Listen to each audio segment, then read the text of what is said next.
has been picking Cursed Hollow. It's their favorite map, and if they take this first win, we'll likely go to it. But because they are actually going to take first ban, we may not see Cursed Hollow in this best of 5. We'll see how this series plays out as we go into this first map now. Raven with the first ban. Yep, and of course, if you think of the drafting from MVP Miracle, they're another team that puts Vala on top a lot, or they used to. They used to put Vala up way too high when other teams really didn't put her as highly as MVP Miracle. They've toned it down. They really toned it down, especially after the switch on the Dami Hunkono role, and really tried to go for that global, more of a comfortable hero for Hunkono. Yeah. So I think that changed a lot. If Raven knows that they have shifted into Hunkono's, whatever Hunkono feels comfortable playing on, they can either snipe ban or just ban any Falstad or Vala even against MVP Miracle looks very smart. Yeah, they're going to use all their time here, which gives them a lot of time to think about possibility follow-ups. I'm always worried when I see a team take this long for their first ban when they have chosen first ban, you know, like 20-plus minutes ago. But I'm going to lock in the Varian. Probably just wanted to use that extra time to think. You know, you talked about the Vala priority for Miracle. I'm going to ban it here. But they have also, going back to what you're saying, moved away from that and moved into the Dahaka prioritization. We've seen a lot more teams do that right now. This is not his map particularly, but something to look forward to in the rest of this series. DeYoung pictured here once more, listening to some of the suggestions of his teammates in terms of this first pick. It's tough to say what Raven will prioritize. They've actually prioritized Ragnaros a lot in this rotation, but it's going to be Tychus this time. And Miracle Hand can just go around. We saw a lot of Tychus and Liming gets picked on the first rotations of picks from both sides. Not just specifically these teams, but all other teams on this battleground.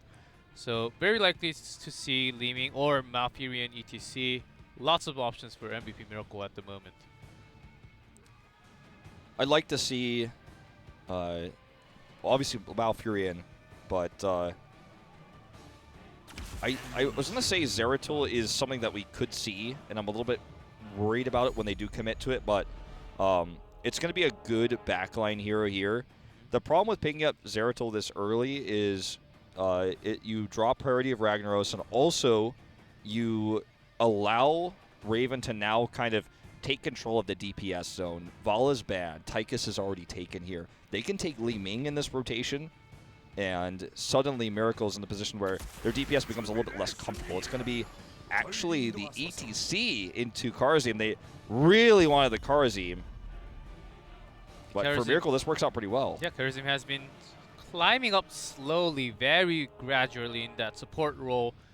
And right after Malfurion, it is Kharazim. They really didn't want to go into that support choke, so picking Kharazim before the ban phase. DeYoung has shown a real proclivity to run ETC as well. It's his second most picked here. Obviously, he's 0-5 as the team has no map wins, but the ETC stage dive into Malfurion is a little bit scary, and I don't think it's a wrong prioritization of ETC by any means, but I'm surprised to see it paired with a Kharazim like this. I think Miracle is too. That's why they're taking some time with this ban. They don't want to ban DPS because I think this is the idea for Raven is we want one tank, one damage, one healer. Because it's tough to now try to lock anybody out of anything. They can't lock anyone out of DPS, especially because if they do, then Raven takes a DPS and suddenly Miracle has even less options. The Artanis ban here just doesn't even feel super warranted. It just feels like kind of a ban of like, well, I just don't want them to have this. It's not a strong ban though by any means. Yeah, and they're just saying we're not gonna play it, so you guys. Just an option that's gonna take care of Artanis, so ban it out. And having Kharazim ban is actually targeted towards Joju. Joju is one of the supports in the lower teams that actually favors to play on Kharazim, as he has already played 6 times on Kharazim, 5 times on Malfurion and other supports as well. But a lot more for Kharazim, especially even when Malfurion was open. So yeah, that's what I was going to say. He's one of the only players who's actually prioritized Kharazim over Malfurion when open. So he really wanted to get that early. It's worrisome when that's actually your motive thinking because of how everyone else is thinking about Malfurion right now. But look, he's got good mobility. He's got more save potential than Malfurion does. The Diablo ban here is going to try to choke out the Warrior pick for Miracle. I find this ban to be a little bit strange considering that we have this role swap with Dami and Honkono, and I feel like we're going to see the Muradin pick here. We've seen Dami play Muradin really well since the position swap, and I think it's just going to be a great pickup for him. Yeah, and also it was just in case if they actually wanted to go for a wombo combo, crazy Void Person APOC with Jaina again, maybe possibly coming out the ex-girlfriend of Crazy Moving. So, hey, I mean, he could do it. We saw it on this very map. yes, we did, and MVP Miracle ended up losing, I think, but they actually had some crazy wombo combos coming in. So there's Leeming. Okay, Leeming and Falstad. So no Jaina. Didn't expect it here. It's going to leave them for the final pick, most likely the Muradin, as Raven now is looking for another DPS and some kind of melee. This feels like a Thrall composition with what's left available here. So Thrall potential. Leeming's taken away. Falstad's taken away. Gul'dan, pretty unlikely. Sergeant Hammer with ETC is really strong. We've seen that already today. Karzim has the ability to save her. And I think Tyrael could be at the last pick, would just complete the team comp with one more damage. Let's see which of more damage hero that Raven is actually going to choose for their last rotation. If they go Tyrael, Sergeant Hammer, it's almost the exact comp we talked about on this map in the previous best of 5 with Tychus and Leeming switched. So still very strong. Tychus doesn't have the same kind of poke potential that Leeming does, but I think that's one way to complete this puzzle. The other way is to go down the Thrall route I was talking about. Could still work with Hammer as well. Time's ticking. What's it going to be? Valeera and Tyrande. So Ronda plus Valeera. Valeera makes her first appearance at HGC Korea here. Raven is going to try something new. The silence and stuns going to be a dive-heavy type of attempt to go for ganks. They're going to be looking for the aggression nonstop on the squishies. Falstad and Leeming on the back line. This is what they're looking for. And Miracle's going to think twice now about that Muradin last pick. They may even consider a Tyrael at this stage to help mitigate that type of damage. Sanctification will be able to stop all of this. It's a tough call to make. With Tyrael available, they have to consider it, though. First Valeera pick coming out from Raven. It is worth it. It is a hard matchup for them, and it's worth a try, I think. And this is the map that is really worth a try. So, and MVP Miracle decides to go a little bit more tankier after seeing that stealth hero coming into play. All right, Miracle has a ton of race potential. They have poke with Leeming. Falstad will likely build into auto attack damage, so he's gonna have that there as well. May try to outburst the Valeera with Mage. We'll see how he decides to play it, but Raven is going for the dive. They have so much burst potential. They also have Tyrande to help with the race with their Hunter's Mark. Let's go into game number 1. MVP Miracle, the big favorites here, but can Raven take their first win of the tournament? We're going to find out right now on Battlefield of Eternity.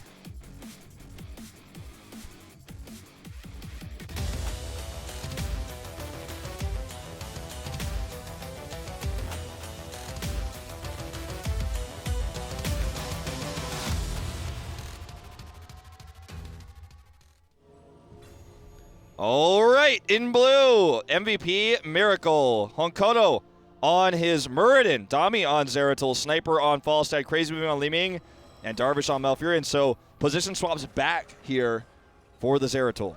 In red, Raven Joju on Tyrande, Hamlin on Karazim, Animax on Tychus, Diong on ETC, and an H82 on Valeera. That's actually a smart choice of how they put into their roles. Yeah. I like it because H82 will get picked off less with that stealth also. And having the double support, it came out yesterday also with Tyrande going against the Avatar. The insta-ping, seeing Dami there. Diong goes for the power slide. Dismounts himself, will take some damage as a result, but nothing big, nothing too crazy here. It is going to be the Falstad auto attack build I was talking about earlier. Oh man, Crazy Moon, you cannot do that against a Valeera comp. I'm sorry. I mean, I'm not really sorry. It's not my fault. I mean, he did it, man. I just commentated it. That's not what you do. And just a reminder, this is a patch before Valeera is buffed a little bit. And Kono perfect power slide, and CC connections with also the power of Karazim in the beginning of the game with such mobility and even grenade to finish off the kill. I mean, look, this is a game where, oh my god, HG2 gets the stun. Dami's going to lose this trade. He's actually going to have to tap if he hasn't used that tap already. Looks like he has it available, yep. Oh boy. Right now, Miracle knows that this is likely the case with the rotate up. They are pushed really hard bot, so they don't have full vision. People could be hiding there too, but it looks like he's going to play it safely. Dami is. And they get called on this, you know, a gank attempt. See, on the top lane, they committed to it. You can see the Sentinel go up there on the mini-map. But Dami survives. Actually dodges almost everything. Is nearly at full health. Yep, I noticed that he didn't really take too much damage, as we have 2 self heroes on this battleground. Both teams will have to be careful, really open their eyes. This is a Sarande comp. CC's connect, and Leeming just blows up. She flies. I talked about how this comp is going to be super aggressive. It's kind of divey. And in the early game, you just never can even try to contest. You can't even pretend to contest, or you were going to get killed. Look at this. Stuns for days. Hunter's Mark. Peace out, Hong Kono. See you in the Hall of Storms. And also, Diong just face melted at the right moment when he was trying to dwarf toss away. So props to Diong, and also all of his teammates just rotating with the team. For now, Raven is winning the fight. Yes, and they do have a very strong racing comp too. Yeah, well, especially with Hunter's Mark here, and when they get a pick like that, it's a lot easier to race here. Miracle has this attempt to kind of, they have this mid-range comp because the auto attack for Falstat's going to help him, but it's going to take a while, right? Like, he's going to have that racing potential once he gets his stacks. Leeming has the poke, so that she can actually help race while they're contesting, like invading and kind of semi-poking. So there's a lot of different reasons why either team could win the race, but Raven gets the head start this time. They get about a 5th of the shield on this this Immortal, and set up to hit this wave here. And even an air ally coming out from Karazim at level 4 talent. Not one of the most common talents for level 4, of course. It basically works as a scouting drone for Karazim. Yep, it's gonna help reveal Dami here. That's the idea. Sniper dodges that big attempted stun. The Lunar Flare misses. And all they get from this is a keep wall, a little bit of damage. They're going to try to look for more, though. Sniper almost was the sniped in that case. Does barely get out.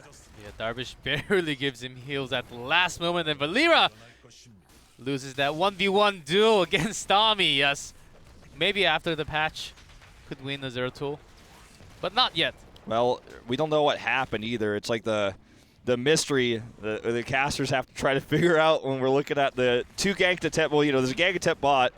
Barely Fallstyle lives. It means we have to miss the top gank. And sad as it is, we'll never know what happened there. But, yeah, I think the Valera, you know, buff that's on live patch but not on our PTR here would have perhaps helped her win that trade. Okay, Valera's actually coming up back at top. This, you know, Merc cap taken here for Miracles and make this push really strong. And I was going to say, ETC is going to have to come down. Diong wanted to pick on to Dami, but that was really asking for a lot at that point. And they do finally clear the wave. Raven ahead in EXP just slightly.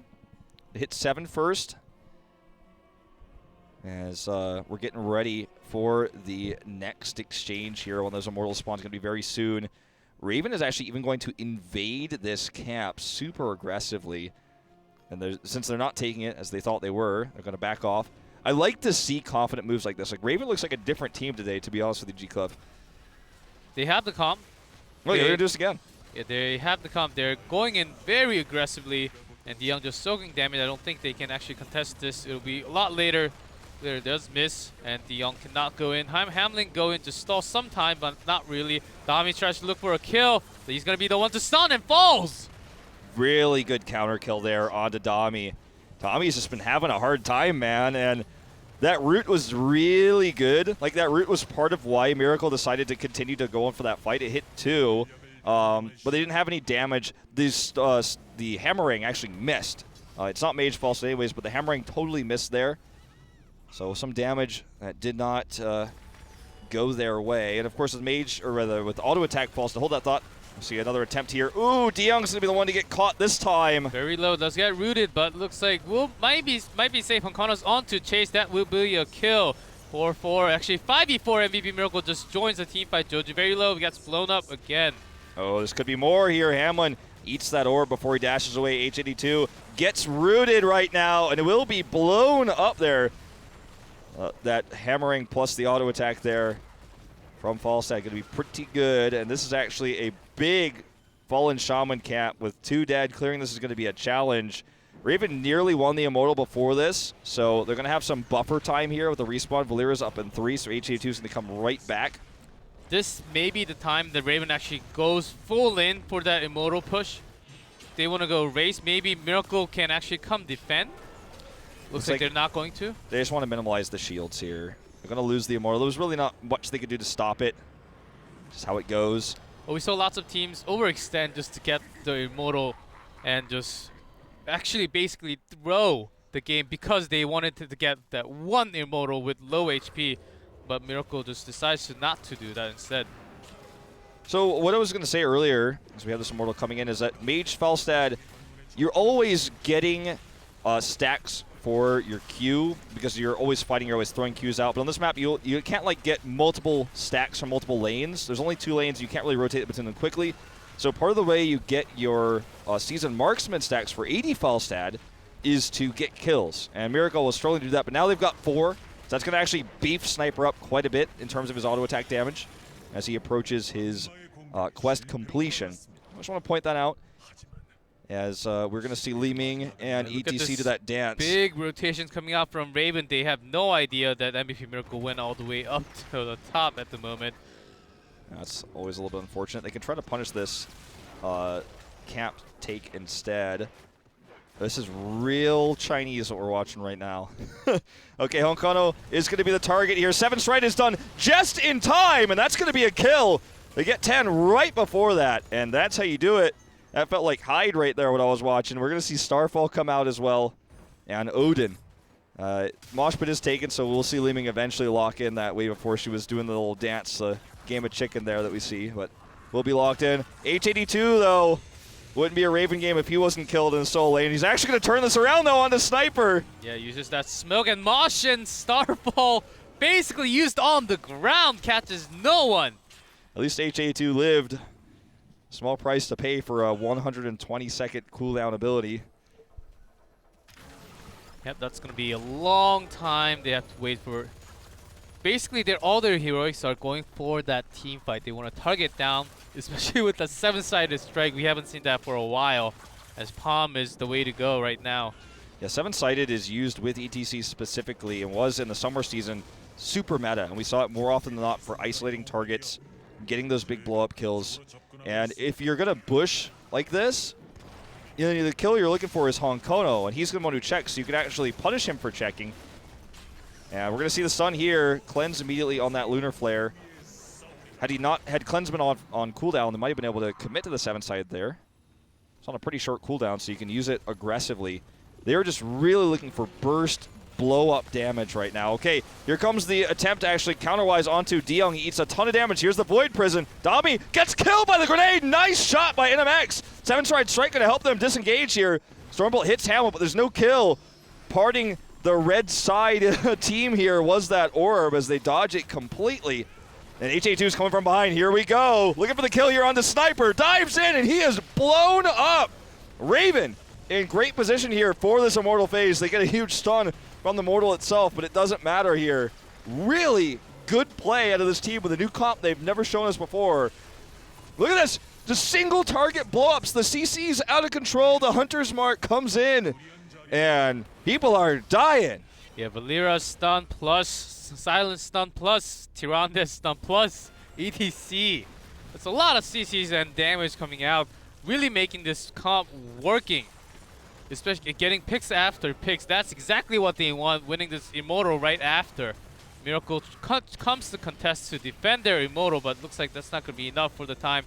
H82 is very low, but gets that last chunk of HP off that Immortal. All right, Hamlin, super aggressive here. And does back away at the last second. You know, it's funny that Hamlet would end up playing Karzim. It makes sense considering how aggressively they're going on this comp, but I like to see it. By the way, talking about builds really quick, cooldown reduction on Hunter's Mark at level 1. It's not a Sentinel build like we saw earlier in this tournament. It's going full damage, so cooldown reduction, so more Hunter's Marks, and also focus attacks for just more auto attack damage in general. Now getting Sprint at 13, but a cool Tyrande build for the situation. Ooh, that was not the mosh they wanted. Yeah, De Jong looks like he's very pressured to come into the side and really catching no one for both of the mosh used, but didn't really lose them much other than the mosh, so that's okay as they're still pushing to that second wall on the top lane. MVP Miracle trying to burst down this Immortal, but just not enough damage at the moment. Miracle nearly to 13. This keep gonna eat one auto from that Immortal as they back off. Now the comp will lose strength the later the game goes on. Especially when they could blow up Honkana before, but not anymore, I think. Even if they have a lot of CCs, they have Honkana as Avatar now, also Gust or Void Prison, and also Twilight Dream to save their own teammates. Okay, they're going to try it again. Look, just as you said, Honkano's the target here. He Avatars, so they gain that. Starfall is used here, so trading those cooldowns there. Does not commit to the 7-sided strike, though, with that cleanse that came out, the Avatar coming out immediately. Cleanse is on cooldown now, though, and that's a problem with all the CC here. Let's find out if they're going to commit to Honkano now. He actually Dwarf tosses over, his Avatar expires, and Raven will steal this cap. This is as even as we've seen from Raven coming out. This may be their first map ever. It could happen, man. They're on track. And I think MVP Miracle was very surprised. Do not actually have the best answer against that. Especially having 7-sided strike, even Morden could be in danger if it gets hit by that all of that 7-sided strike. That's 79%, right? Yeah. Oh, the 49%. Yeah. So I just want to make this point about H82, right? Like, he's actually played 8 games of Ragnaros, 4 games of Thrall, 2 Artas, and 1 Dahaka. Ragnaros does not suit his aggressive playstyle, okay? He has played Thrall in the past. It was one of his better heroes. He's also shown us some Illidan games like back in Season 3.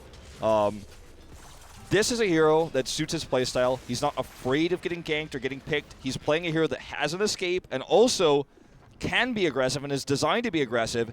And finally, this player looks to be so much stronger when he's on a hero he's comfortable with, not because he's forced onto Ragnaros, just because Ragnaros is so meta. And I think this is part of the reason why they're having so much success in this game. I hope we get to see more of this from H82 going into the rest of this tournament. And it's also because MVP Miracle's entire draft is, other than Morden, is they're very squishy. If they get picked on one stun, a follow-up stun will be just a kill. So great draft against having this draft against MVP Miracle looks perfect for Raven. Tommy doing some harass here.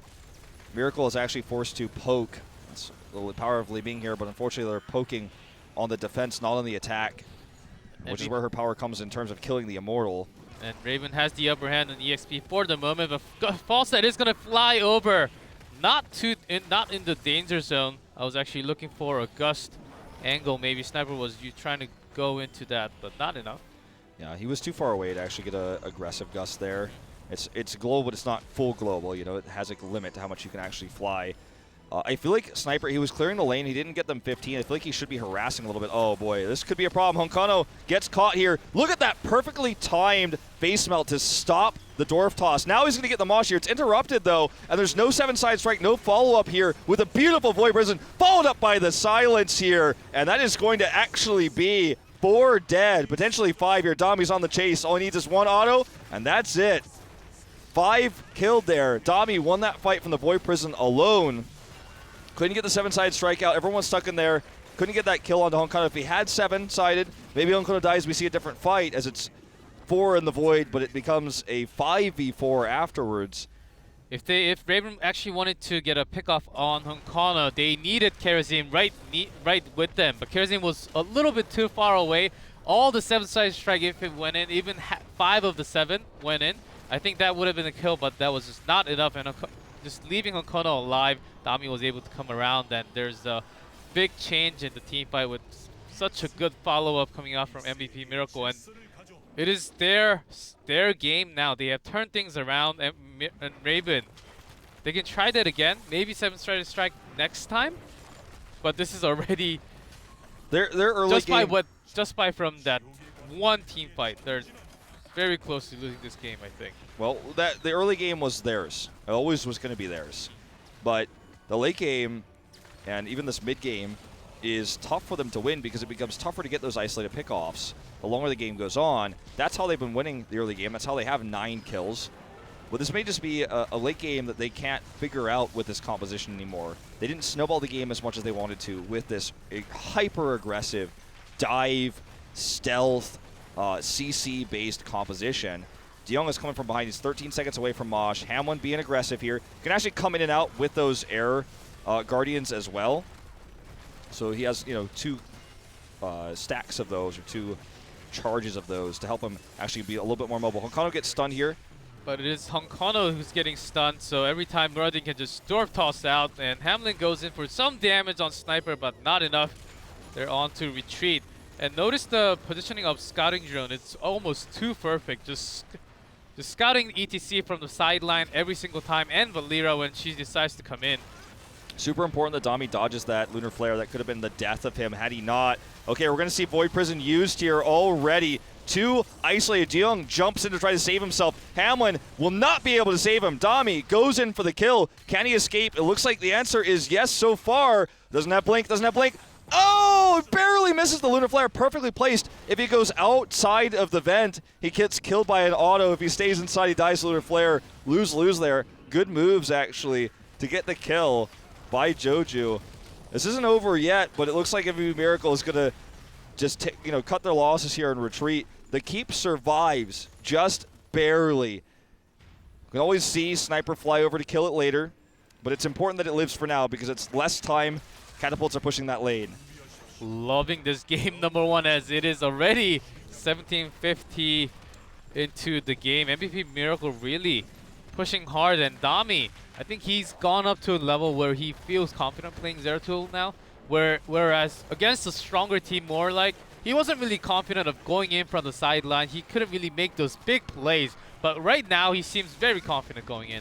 I mean, he's always been a Zeratul player. He's played it very well in the past. And even with the position swap, perhaps that was just temporary.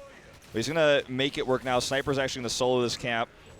No one here to punish him, actually. HE2 just barely too slow. Hamlin goes in. Even commits to 7-sided here. Unfortunately, not going to work out. Sniper does get that camp solo for free. He's very low, but he can heal up. He taps as well, so soon he'll be back up to full health. He has lifesteal level 4 too, so that's going to help out. And this Immortal phase, now 5 heroes apiece for these 2 teams. It's dead even on talent tiers. 15 seconds to Mosh. No 7-sided yet. The heroic advantage goes to Miracle for the time being, and they're going to invade now and start poking. This is where Li Ming gets a lot of power on this map. As when you're poking like this against a defensive team, look at this. Orb's just going to start chunking that Immortal down. And as you said, Hamlin is just so aggressive. Maybe the most aggressive Karazim player from Korean region. It's cool to see double support when you have Karazim like this because you could do a lot more with him. He gets rooted, does take some damage, but is also Dami who gets a lot of damage. The CC does not really connect for Raven's side. Maybe this is the chance for Miracle to actually go in. Mosh catches one, but canceled right away from Raven Force. DeYoung's the first one to go. Hamlin was actually winning the fight against Honkono, but it was so insignificant. He was gone, which meant they couldn't fight with him either. Looks cool there. Yeah. Down he goes, and he gets, 2 more attacks off there, but he's going to go down. Dami did die. He did get the kill to Dami solo, but because he was doing that, he was absent. And solo Tyrande for all the support that she can do. She's more of a damage dealer, especially with how she's built here. Not able to heal enough there alone. And with DeYoung getting caught, there was nothing to save him. No palm even had Hamlin been there. So this is a win for Miracle. They have 20. The camp got the top keep, so catapults are pushing. The first catapult's already heading towards the core. And they're going to have a very healthy Immortal for the bot push. Yep. So it's going to be tough for Raven. I don't know if they'll be able to defend this. At least they're going to be respawned and ready, but they're not going to have 20. And their comp just isn't that good in the late game. As you can see, every single fight, DeYoung is very pressured to have that big mosh, almost catching Li Ming, but barely out of range, and then Wave of Force just cancelled right after. Even catching Onkano with that mosh was not enough, and just Karazim away from you really have to have that Mosh and 7-sided strike hitting on one target together, but not really connecting didn't really help on that team fight. He was too busy 1v1ing against Dami. He is that aggressive charism, as we saw. Odin pop just to just to clear this, to defend this Immortal, as it is still very healthy on shield. H82 looking for a flank here. He's going to come around. It's going to be tough to make this work, though. And then he may actually find himself dead if he comes at the wrong chance. Konkono dives in. Keep is very low. They have 20 Ravens, still a little bit away from level 20. 19 Hamlin dives in just for the moment. There's not a whole lot of poke. There's not a whole lot of siege to help defend a push like this. Dami gets super low here. Starfall on top of him. He will just barely go down to that Starfall here. Now it's a 5v4. Oh boy, here comes Hankodi. He wants to be super aggro. He's going to make this a 1-for-1 here. They still have that level 20 advantage. And the core is under attack. It looks like Miracle will just take this from the Immortal alone. 16, 15, 10. As you see deaths going off here, it won't matter. That is the end of game number 1. MVP Miracle takes it after a tough early game against this aggressive dive Valyric Hop. Their late game was better, and Dami really turned that game around with some clutch Void Prisons. That was some creative, nice plays coming out from Raven. Really got to give props to them. They almost had their map, but at the end, team fights didn't really execute 100% of the way they really wanted